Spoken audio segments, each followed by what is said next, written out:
Greetings. Today we begin the second part of the Praise for the Worthy One from Revelation chapter 5. We left off yesterday speaking about the correlation between the receiving of the scroll and the worship which begins. This correlation is set forth in such a manner is that as soon as Jesus Christ received the scroll from the Father's hand, the four living creatures and the 24 elders fall down before the Lamb, and the chorus of praises begins. Notice the refrain of the elders in verses 8 through 10 of Revelation 5. And when he received the book, the four living creatures and the 24 elders, they fell down before the Lamb, having each one, that is, every one of the 24 elders, harps, and golden bowls full of incenses, which there being the prayers of the sanctified ones.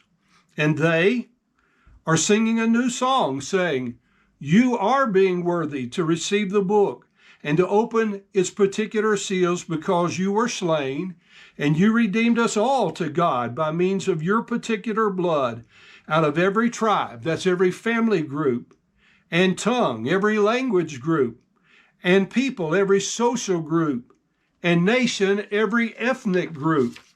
"And you made us all to our particular God, a kingdom, even priest, and we shall become kings, rulers upon the earth."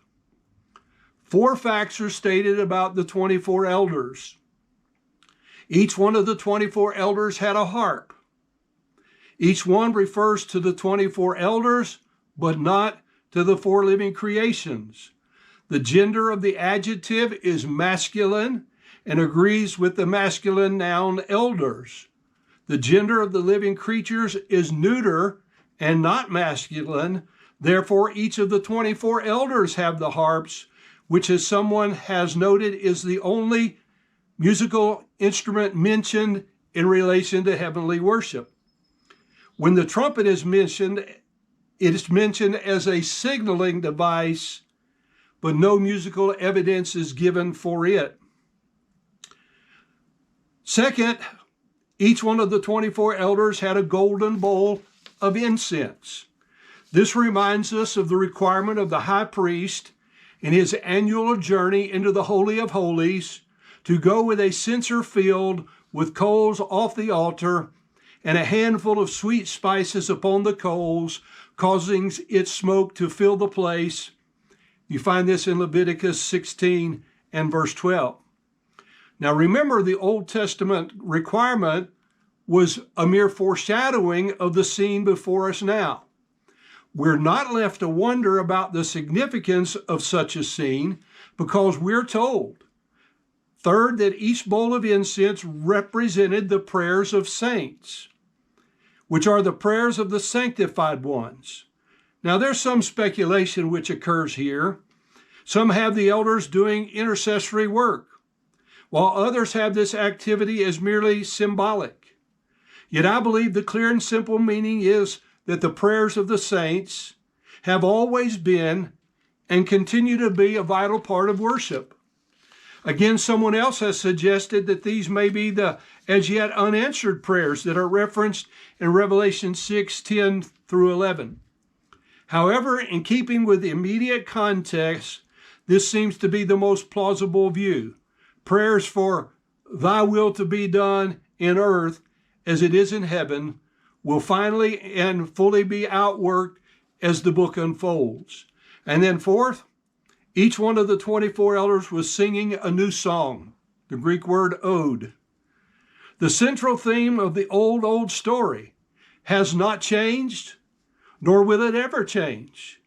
However, it becomes a new song with the addition, enlargement of its scope of praise. The added element of praise for his worthiness to receive the scroll and to open its seals make it a new song. The reason stated for worthiness is the familiar refrain, "Because you were slain, and you redeemed us to God by means of your particular blood, out of every tribe and tongue and people and nation." Let me repeat and emphasize. out of every tribe, out of every family group, out of every tongue, that is every language group, out of every people, every social group, and out of every nation, every ethnic group.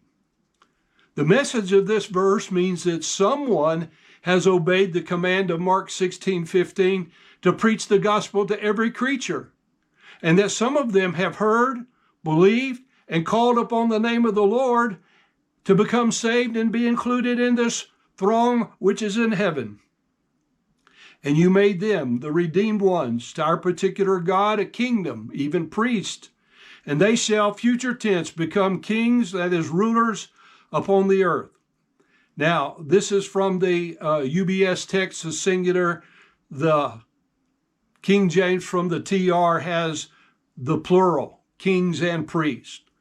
There is a distinction for kings and kingdom, and either way you look at it, a kingdom of plural priests or kings and priests, we come to the same conclusion. Revelation 14:13, we find it as it were a new song from the tribulation saints concerning their redemption. It says that not one will be able to sing that song but them. Further, in Revelation 15:3, there's a reference to the singing of many different songs, namely the Song of Moses and the Song of the Lamb. The singing of praise songs to the Redeemer will continue to be a vital part of worship forever and ever.